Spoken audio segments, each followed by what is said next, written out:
आज हम आपके लिए लाए हैं 11th क्लास से जो आपका चैप्टर चल रहा था यूनिट और मेजरमेंट। तो उसी से रिलेटेड देखिए अभी तक हमने आपको बताया कि जो लेंथ का, मास का और टाइम का जो मेजरमेंट होता है वो किस प्रकार किया जाता है। तो उससे आगे अब बात करते हैं इस चैप्टर में कि जो मापन होता है, ठीक है, तो मापन करते हुए जो हमारे पास जो यंत्र वगैरह होते हैं या जो स्केल वगैरह यूज की जाती हैं, तो उनसे जो मापन होता है वो कहाँ कितना ज़्यादा, जैसे अगर आप ये समझ के चलिए किसी जो लाइन है, किसी लाइन की आप अगर लेंथ को मेजरमेंट कर रहे हैं किसी स्केल से या मीटर स्केल कह सकते हैं, तो आप उस जो लाइन खींची है उसका कितना सही मापन कर रहे हैं, ठीक है। तो इस तरह की चीज़ों का पता करते हैं कि आप कितना ज़्यादा सटीक उसका मापन कर सकते हैं, कितना ज़्यादा उसके सही मान के पास तक पहुंच सकते हैं मापन करते हुए। तो इन चीज़ों के बारे में आज पढ़ने वाले हैं। और देखिए ये काफ़ी ज़्यादा इंटरेस्टेड भी है क्योंकि इसमें कन्फ्यूजन भी काफ़ी होता है, लेकिन बस आप वर्डिंग के सेंस पर ध्यान दीजिए, सब कुछ क्लियर हो जाएगा आपका, ठीक है। देखिए बात करते हैं सबसे पहले आपके टॉपिक की, तो यथार्थता, यंत्रों की परिशुद्धता और मापन में त्रुटि। तो देखिए तीन अलग अलग चीजें हैं। यथार्थता अपने में अलग महत्व रखती है, परिशुद्धता अलग महत्व रखती है और मापन में त्रुटि ये चीज अपने में एक अलग है, ठीक है। ज्यादा इंपॉर्टेंट है क्योंकि जो अधिकांश जो एग्जाम होते हैं उनमें इससे रिलेटेड कुछ ना कुछ पूछा जाता है। तो देखिए यथार्थता की बात करते हैं स्टार्टिंग में। तो यथार्थता क्या कहती है? देखिए यथार्थता कहती है कि कितना आप जो जिस चीज का मेजरमेंट कर रहे हैं उसके वास्तविक मान के कितने ज्यादा आप करीब तक पहुंच सकते हैं, कितना ज्यादा उसके निकट तक माप सकते हैं उसको, ठीक है। निकट तक मतलब निकटता का मतलब समझ रहे हैं आप? जैसे देखिए आप एक चीज समझ के चलिए, मैं यहाँ लिखूंगी एक वैल्यू 2.50, ठीक है, और एक लिखता हूँ 2.5134, दूसरी वैल्यू लिखूंगा 2.513456, इस तरह से। तो देखिए अब इस वैल्यू में और इस वैल्यू में क्या अंतर है? आप इस वैल्यू को फिक्स करके बोल सकते हैं 2.50। ये वाली वैल्यू क्या कर रही है? इधर उधर बार बार स्केल के कभी इधर कभी इधर इधर जा रही है, ठीक है। तो अब यहाँ जो यथार्थता है वो यहाँ ज्यादा है, ठीक है।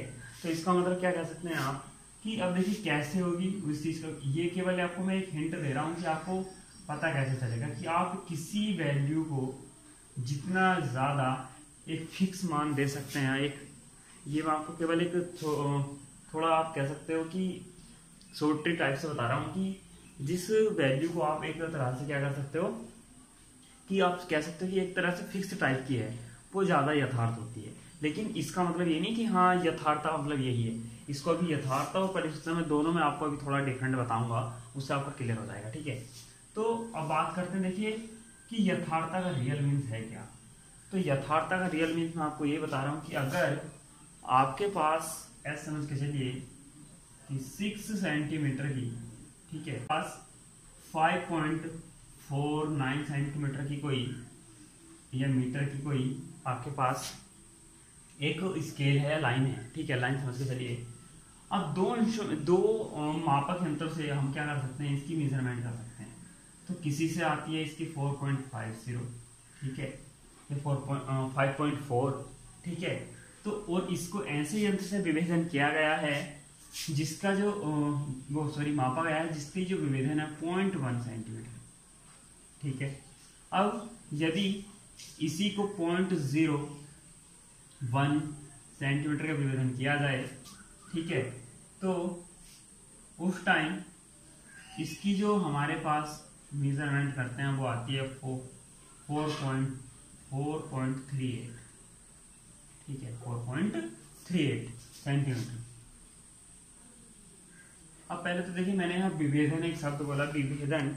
तो इस विभेदन का मतलब कि आप जो हमारे पास मेजरमेंट करने के लिए इंस्ट्रूमेंट जो स्केल वगैरह यूज हो रही हैं उसके जो पार्टीशन होते हैं छोटे छोटे, उनमें कितना डिफरेंट आप कर सकते हैं। जो मापन है उसमें जो आप कितना विभेद कर सकते हैं, कितना क्लियरली आप डिफाइन कर सकते हैं कि हाँ ये वैल्यू ये है, इस तरीके से।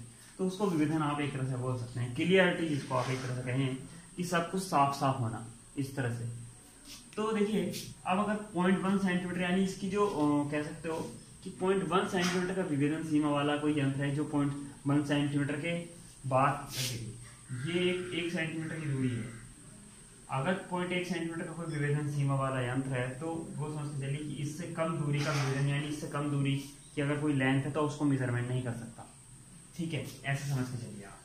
ठीक है, 0.01 सेंटीमीटर वाला, इसका मतलब है कि 1 सेंटीमीटर से भी छोटी राशि को ये क्या कर सकता है, मेजरमेंट कर सकता है। तो उस टाइम जब 0.1 का लिया गया तो 5.4 है, और बाकी जो 0.01 सेंटीमीटर के टाइम पे 5.38 है। तो अब देखिए यहाँ दोनों चीजों को, यथार्थ और परिशुद्धता को, दोनों को एक साथ लेते हैं। यथार्थता वो है जो रियल मान के पास तक मापी गई है, तो यहाँ इन दोनों में जो 5.49 के पास तक वैल्यू है, यानी जो ज्यादा करीब है, जो निकट है, वो 5.4 सेंटीमीटर है। ठीक है, तो ये वैल्यू ज्यादा यथार्थ है। ठीक है, ये वैल्यू ज्यादा यथार्थ है, जबकि जो हमारे पास 5.38 सेंटीमीटर है ये परिशुद्ध वैल्यू है। परिशुद्ध इसलिए है क्योंकि देखिए परिशुद्ध का मतलब है कि कितना ज्यादा डिफरेंट कर सकते हैं। डिफरेंट का मतलब कितना ज्यादा क्लियरली नाप सकते हैं। क्लियरली नापने का मतलब देखिए यहाँ आप ऐसे समझ के चलिए कि ये केवल इसने 5.4 पे फिक्स कर दी वैल्यू। इसके आगे अगर कोई छोटी मोटी, जैसे अगर आप ऐसे समझ के चलिए कि ये 5.4 हो और ये 5.5 हो, ठीक है, मेजरमेंट करते हुए आ रहा हो किसी लेंथ में, तो जो यहाँ ये वाला जो स्केल है, ये जो वाली जो वैल्यू है वो ये फिक्स हो गई। अब चाहे वो इससे थोड़ी बहुत आगे की वैल्यू बची हुई हो तो वो इसको तो डिफाइन नहीं कर सकता। ये चाहे अगर कोई 5.5 तक वैल्यू ना हो, लेकिन ये वाली लेंथ तो है अभी, तो इसको भी तो मेजरमेंट करना है। अब इसको मेजरमेंट ये वाली स्केल तो कर नहीं सकती, तो इसलिए ये जो वैल्यू है परिशुद्ध का मतलब जो शुद्धता से मापी गई हो। शुद्धता से मतलब कि कितनी ज्यादा सही माप ली गई है आपके द्वारा, ठीक है, वो परिशुद्ध वैल्यू है। तो आप इसको शॉर्टकट में ऐसे ध्यान रखिएगा, डेसिमल के बाद जितने ज्यादा आपके पास अंक आ सकते हैं मापन करते हुए वो ज्यादा परिशुद्ध होगी, और जो ज्यादा फिक्स वैल्यू होगी, जो जिस तरह से ऊपर वाली वैल्यू लिखी है वो ज्यादा यथार्थ होगी। ठीक है, और यथार्थ के लिए तो आप क्लियरली वैसे देख लीजिएगा कि अगर आपके पास 2 या 3 वैल्यू दे रखी हो तो वो रियल वैल्यू के पास कौन ज्यादा है वो यथार्थ है। ठीक है, और अगर 2 वैल्यू में से ये देखना है कि कौन सी यथार्थ कौन सी परिशुद्ध है, तो आप ये देखिएगा कि किस वैल्यू में डेसिमल के बाद ज्यादा अंकों तक काउंटिंग की गई, यानी मापा गया उसको। ठीक है, क्लियर। तो यथार्थ और परिशुद्धता ही समझ में आए हैं। अब देखिए बात करते हैं मापन में जो त्रुटि होती है। तो मापन में त्रुटि का मतलब जब हम मेजरमेंट करते हैं किसी का, तो उसमें जो त्रुटि होती है वो अधिकांशतः 2 भागों में डिवाइड की गई है। एक तो होती है क्रमबद्ध त्रुटियां और एक होती है आदर्शिक त्रुटियां। ठीक है, एट रैंडम आप इसको कह सकते हैं।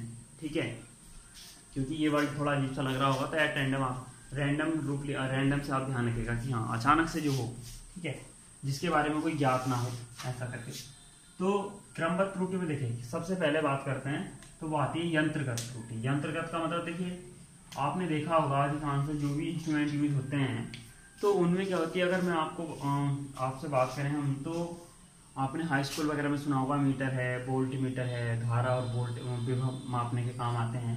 या एक पहले वो स्टेबलाइजर आते थे घरों में जो जैसे टीवी फ्रिज वगैरह के साथ रखा जाते थे। ठीक है, तो उसमें क्या होता था कि एक मीटर लगा होता था इस तरीके का। ठीक है, उसमें सुई होती थी, यहाँ इस तरह से ये घूमती रहती थी, यहाँ इस तरीके से करती थी वैरी।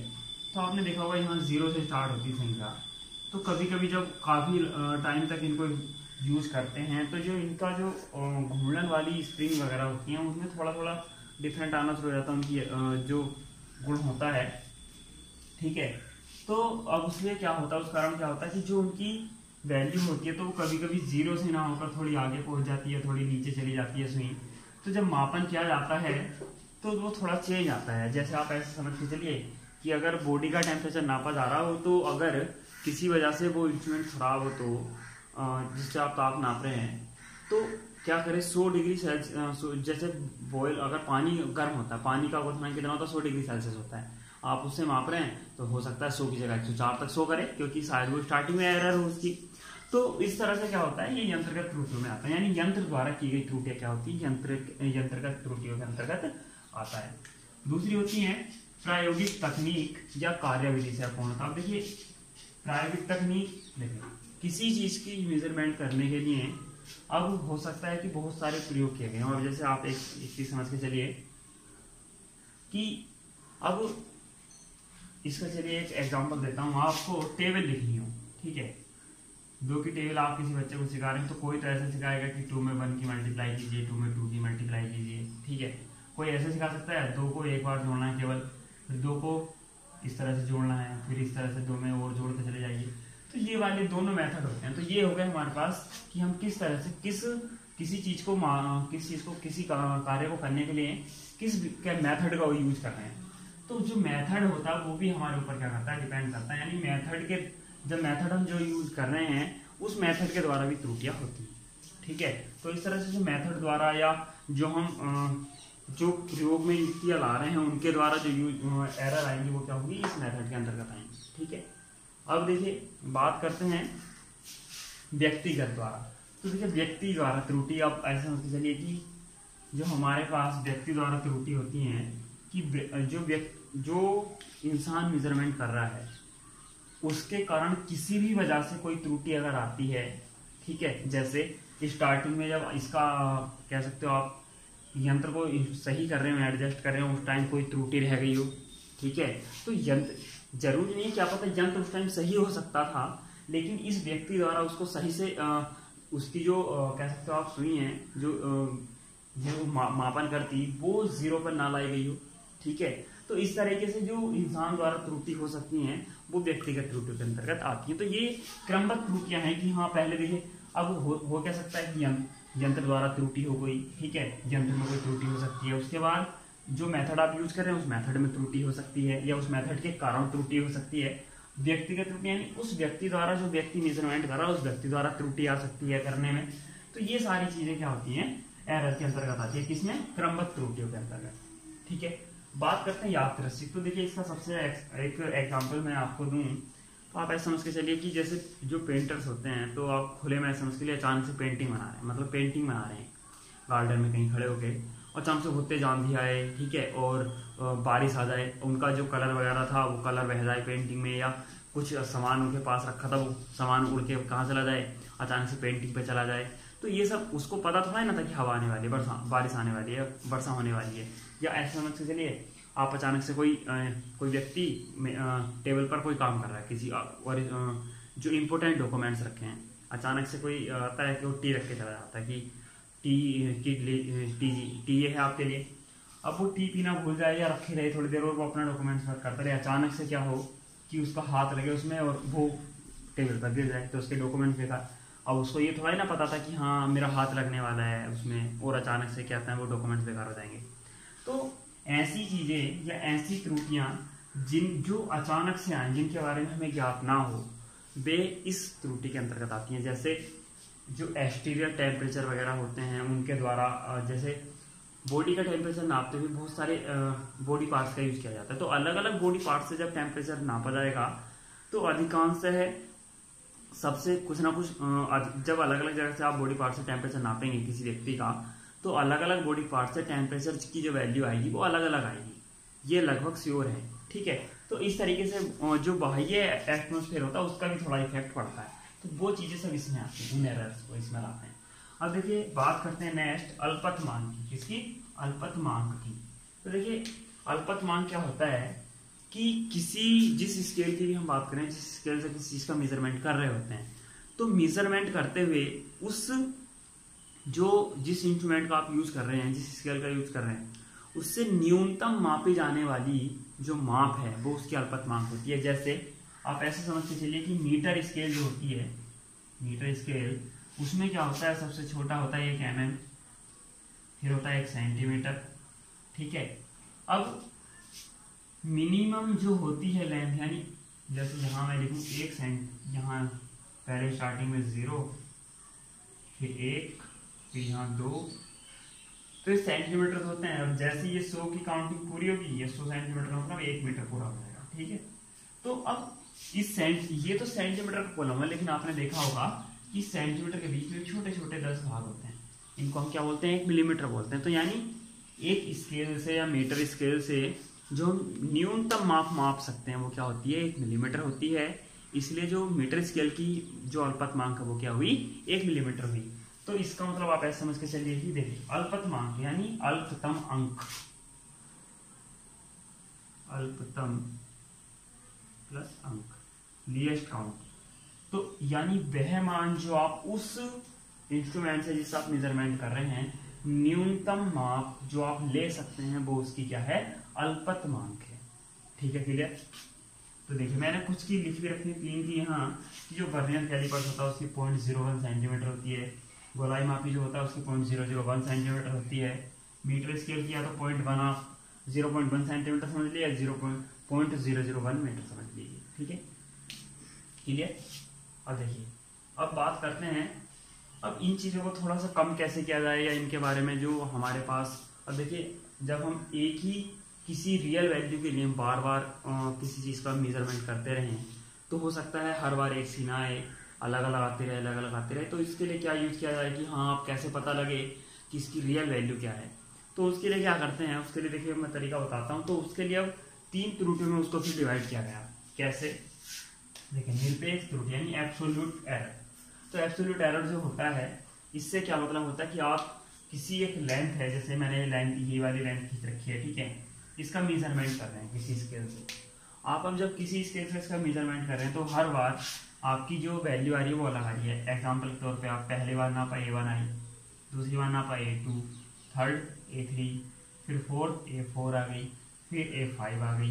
यानी आपने अगर 5 ऑब्जर्व किए और उसमें क्या हुआ, आपके पास 5 वैल्यू आ गई निकल के। ठीक है, अब 5 डिफरेंट हो या कोई 2 सेम भी हो तो उससे कोई फर्क नहीं पड़ रहा, लेकिन फिलहाल तो आपके पास 5 वैल्यू है। अब आप इसमें से फाइनल कौन सी करेंगे कि आपके पास कौन सी वैल्यू फाइनल है, कौन सी वैल्यू आप रियल वैल्यू मान के चलेंगे।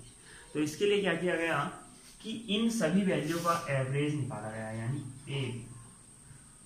क्या निकाला गया, एवरेज यानी औसत मान निकाला गया। तो औसत कैसे निकालते हैं, आपको याद हो कि जितनी वैल्यू आपके पास है इन सभी का योग प्लस योग करने के बाद आप क्या कर लेते हैं, जितने प्रेक्षण है उनसे क्या कर लेते हैं, भाग कर लेते हैं। यानी 5 प्रेक्षण है, 5 से भाग कर दीजिए और किसको कर दीजिए, इनके एडिशन को यानी सम को, A1 plus A2 plus A3 plus A4 plus A5। ठीक है, क्लियर। ये आपकी क्या हुई, यहाँ से जो वैल्यू आपकी निकल के आएगी, ठीक है, ये आपकी क्या होगी, एब्सोल्यूट वैल्यू की। और इसी को हम क्या बोलते हैं, रियल वैल्यू बोलते हैं। क्या बोलते हैं, रियल वैल्यू बोलते हैं। ठीक है, इसी को हम रियल वैल्यू मानते चलते हैं। ठीक, अब देखिए आपेक्षिक त्रुटि। तो आपेक्षिक त्रुटि का मतलब होता है हमारे पास, अब देखिए अब यहाँ हमारे पास एक वैल्यू ये तो निकल के आ गई फाइनल, जिसको हम कह सकते हैं कि ये रियल वैल्यू हो गई। देखिए चलिए मैं अभी इतने सारों से ना बता के आपको ना छोटा सा मेथड बताता हूँ, आप उस पर ध्यान रखिएगा। पहले रियल वैल्यू वो होती है जो निरपेक्ष वैल्यू वो होगी, त्रुटि निरपेक्ष जो मान है वो होगा जो आप उसको माप रहे हैं, बिल्कुल फिक्स मान जो आपका माप के आ जाए स्टार्टिंग में, बिल्कुल। ठीक है, रियल वैल्यू कह सकते हैं आप, एक तरह से क्या कह सकते हैं, वास्तविक मान जो होता है। ठीक है, अब जो आपने मापा, ठीक है, जो आपने मापा तो वो अब यहाँ जो सही नंबर पे लिखा हुआ है, ठीक है, तो ये क्या है, इसकी जो वैल्यू आपेक्षिक त्रुटि क्या होगी। तो आपेक्षिक त्रुटि होती है कि जो आप एरर निकाल के चल रहे हैं, ठीक है, जो आप एरर निकाल के चल रहे हैं। देखिए अब यहाँ आपने नापा है और जो रियल वैल्यू आई है, ठीक है, इन दोनों का जो डिफरेंट होगा, ठीक है, इन दोनों का जो डिफरेंट है तो वो डिफरेंट आप ऐसे समझ लीजिए डेल्टा ए हो और ए रियल वैल्यू। तो ये जो आपकी है ये रिलेटिव एरर है। क्या है, रिलेटिव एरर, यानी आपेक्षिक त्रुटि कहलाती है। यानी जो निरपेक्ष त्रुटि और वास्तविक मान होता है वो क्या कहलाती है, हमारी क्या कहलाती है, आपेक्षिक त्रुटि कहलाती है। ठीक है, अब देखिए प्रतिशत त्रुटि। देखिए प्रतिशत का नॉर्मल सा केवल सबसे सिंपल त्रुटि यही है, आपेक्षिक त्रुटि लिखिए मल्टीप्लाई 100 लिख दीजिए, आपकी क्या आ जाएगी, परसेंटेज एरर आ जाएगी। ये केवल मैं एक आपको सिंगल वैल्यू के लिए बता के चल रहा हूँ, अगर यहाँ वैल्यू क्या हो आपके पास ए लिखी हुई हो तो। ठीक है, अब आपका जो मेजरमेंट क्या हुआ होगा, मेजरमेंट से अगर आप ये रियल वैल्यू घटा देते हैं तो जो आता है वो आपका क्या आता है, एब्सोल्यूट एरर निकल के आती है। ठीक है, मान लिया रियल वैल्यू क्या हो, ए हो, आपने जो मापा वो कुछ अलग आया हो थोड़ा बहुत, तो इसको मान के चलिए कैपिटल ए, तो यहाँ कैपिटल ए आ जाएगा, यहाँ भी और यहाँ स्मॉल ए हो, तो जो एरर निकालेंगे आप तो वो आ जाएगी a माइनस ए। ठीक है, तो ये वाली जो एरर है, ये वाली, ये क्या है, एब्सोल्यूट एरर है।